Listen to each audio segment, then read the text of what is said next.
बिस्मिल्लाहिर्रहमानिर्रहीम। अस्सलाम वालेकुम। एक बहुत बड़ी खबर रियाद शहर से सामने आई है जिसके अंदर 3 खवातीन को गिरफ्तार कर लिया गया है। इब्तदाई तौर पर यह खबर शेयर की गई है जिसके अंदर सऊदी अरेबिया के इदारों ने मुतहर्रिक होकर कार्रवाई की है, जो कि अभी हालिया दौर में तो इस तरह की कार्रवाइयां देखने को नहीं मिल रही। और ये कौन थी?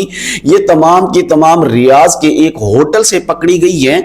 इसकी तमाम तर तफसीलात मैं आप हज़रात से शेयर करता हूं, लेकिन उससे पहले आपसे रिक्वेस्ट है कि अगर आप मेरे चैनल के ऊपर नए हैं और मुझे सपोर्ट करना चाहते हैं तो मेरे चैनल को जरूर सब्सक्राइब कर लें, बेल के आइकॉन को प्रेस कर लें ताकि मेरी तमाम आने वाली वीडियोस आप तक वक्तन फवक्तन पहुंचती रहें। जो 3 खवातीन रियाद शहर से एक होटल से पकड़ी गई हैं, इनके मुतालिक कोई नेशनैलिटी तो ज़ाहिर नहीं की गई, कि नहीं बताया गया कि ये किन ममालिक से हैं, लेकिन वहां की अवाम ने सोशल मीडिया के ऊपर कुछ जिक्र किया, कुछ बतलाया कि ये खवातीन जो है ये कौन से शहर से हैं, क्योंकि अवाम जानती थी कि ये कौन सी खवातीन है और कहां पे इनकी सोशल मीडिया के ऊपर तस्वीर जो है ना सामने आई हैं, और इन्हें फिर उसके बाद गिरफ्तार किया गया। तो ये मगरबी खवातीन थी, मराकश की खवातीन बताई जाती हैं सोशल मीडिया के मुताबिक। ये social media, Twitter, Instagram, Snapchat के ऊपर अपने ऐड लगाकर कस्टमर की तलाश कर रही थी, और बाकायदा तौर के ऊपर यानी होटल के अंदर जो है ना जिस्म फरोशी का अड्डा कायम किया हुआ था। लेकिन बात यह है कि उनके साथ क्या कोई मर्द भी गिरफ्तार हुआ है या कोई और भी इनके साथ गिरफ्तार हुआ है, इसकी कोई डिटेल तो पुलिस ने अभी तक शेयर नहीं की। खास तौर पर ये जो मंशियात फरोश और जिस्म फरोशी वाले जो जराइम हैं, ये वहां पर